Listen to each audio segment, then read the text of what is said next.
Be elite, not average. Average is easy. Become more explosive, more athletic, more confident. Bigger, faster, stronger programs win competitions. There is no secret sauce. Exploder Bar.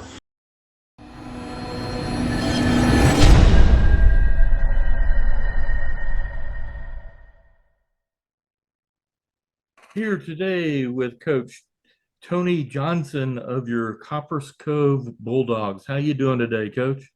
I'm blessed. Thanks for asking. How about yourself? I am doing well. Now you're in the time of year that's probably the busiest for a coach, with 106 sports all coming to an end right around the same time, and getting things ready for graduation. Oh yeah. So you're getting to see your players out there competing in other sports. You're getting to see them in the weight room. You're getting to see them in the spring ball. How are things going so far in the spring? I've been really, really pleased. I'll tell you that way. I get asked that question a lot. Like, what do you think, Coach? Your second spring, and how do you think the boys are looking, and how are things going? And right now, I'm really impressed with the way our kids have elevated themselves. We've had a great winter, a great off season. And then just to see the light bulb, if you will, moment go off for some of our younger players has been exciting. Like a lot of people, though, we don't have a tremendous amount of depth, but what we've got is really good. So I'm excited about it. All right, now you've got, like I said, in a couple of weeks here, you're going to have graduation, which means you're going to be saying goodbye to a few of your players from last year. So if you can, just kind of walk us through what your team's going to look like on the field in the fall. Who are you losing? Who might step into the roles? Who might be coming back playing a different role? Well, I think you start with the quarterback play. I think everybody always wants to start there. We return our two quarterbacks that played last year, and they are much improved. I'm really impressed with that. So anytime you have leadership like that at that position coming back, that's always a positive. Then on my offensive line, where the biggest Cove has been in probably the last 5 years. My left tackle is obviously highly recruited Mike Ooney, 6'8", 330 pounds with 51 offers, as you know. And then, of course, his brother, who was a freshman this year, 6'5", 270, going to line up right next to him. So that left side is quite massive. You move inside, our center is back. Our right guard was a JV stud that's 6'3", about 280. Really good young player, sophomore. And our right tackle is a returning all-district right tackle, a senior, Dom Weiss. After that, it's kind of up and down. I don't know who the sixth or seventh guy is going to be. Someone needs to step up and take that role as a guy that we can count on Friday nights. We haven't really found that guy yet. They're there. We'll find them. But I really like those starting five. I like the quarterbacks. Our receiver room is probably the best in the program. We have 2 6'5" receivers, one with 3 offers already in the class of 25, and then another class of 25, 6'5" wide receiver. We also have 2 seniors that are really excellent players that are great players, both of them second team all-district players last year. So they return. And offensively, that's going to be the strength of our football team. We lost a really good, talented running back in Craig Brown, who, for all intents and purposes, played with a broken foot the last 3 games of the season last year. So that's something that's concerning to me, finding that running back. Right now, we're kind of running back by committee, if you will. And then on our D-line, we returned 2 starters, but we have 3 incoming sophomores that were just really huge kids that had a great winter. They've had a great spring so far. We lost Kevin Pontius, who might be one of the best linebackers I've ever coached. He's going to UTSA.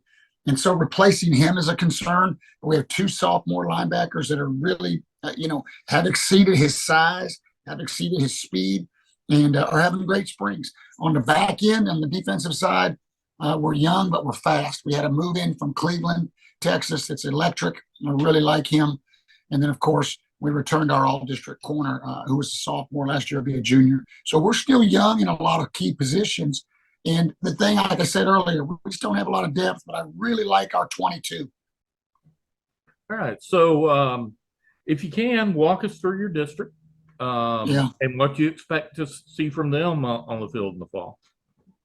Well, I'll tell you this right now. I'm coming from Dallas, where and I've coached at Cedar Hill and South Grand Prairie, a bunch of really good places in the Metroplex. This is as good a district as I've ever been around. And I mean that in the bottom of my heart.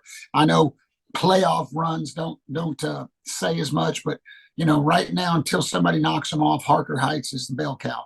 Even with the coaching change, they return a lot of players. They return their quarterback, who was a great player. They had a fantastic junior varsity running back to replace the stud that left and went to Houston. And then you got Temple. Temple is just a dog right now. He's got that. Coach Stewart's got that thing rolling. So you start with those two, really, in my mind, and they're the bell cow of the district. And then, of course, Pflugerville Weiss is no joke, even though they've got a new coach. And then you've got Hutto with a coach that I have a tremendous amount of respect for, and Will. So we don't have an easy district, but those are the four dogs in my mind right now. And of course, Waco Midway's right up the road from us.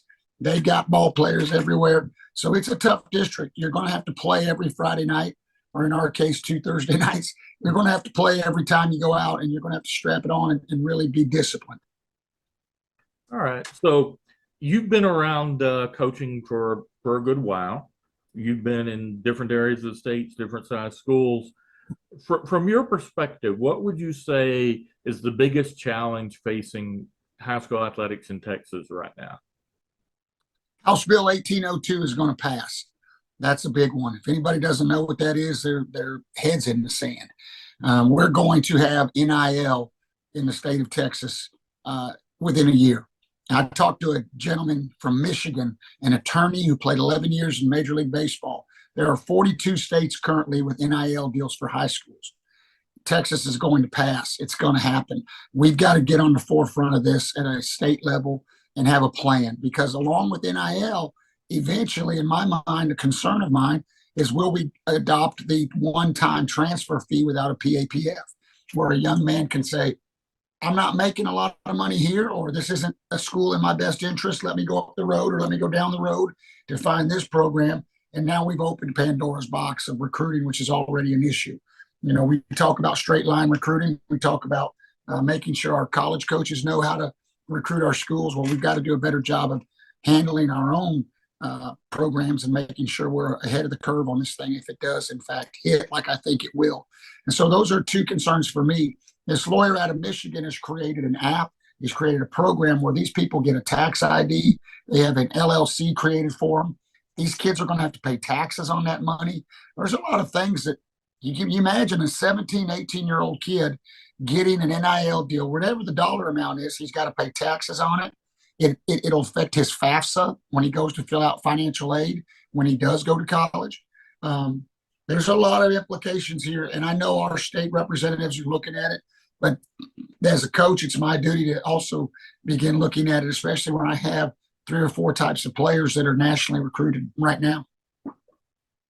All right, so let's go from big picture to small picture. Let's learn a little bit about Tony Johnson. Okay. So Twitter handle is Kickslide. Where Yes, does that come from?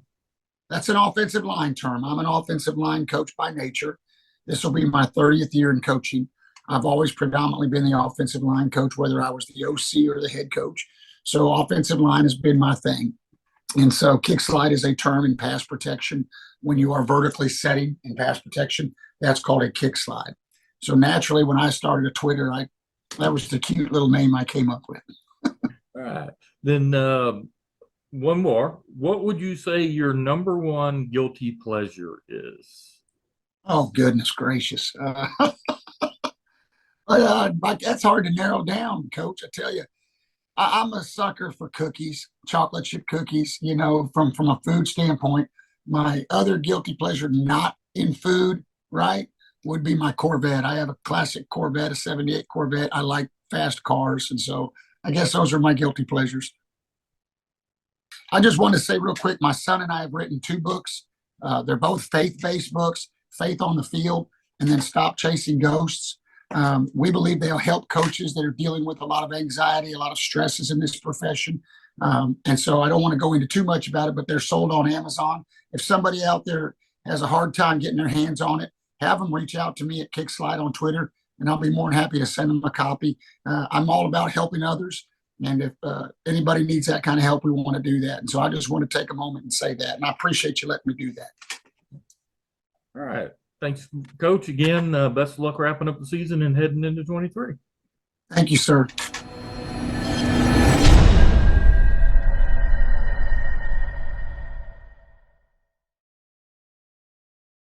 Be elite, not average. Average is easy. Become more explosive, more athletic, more confident.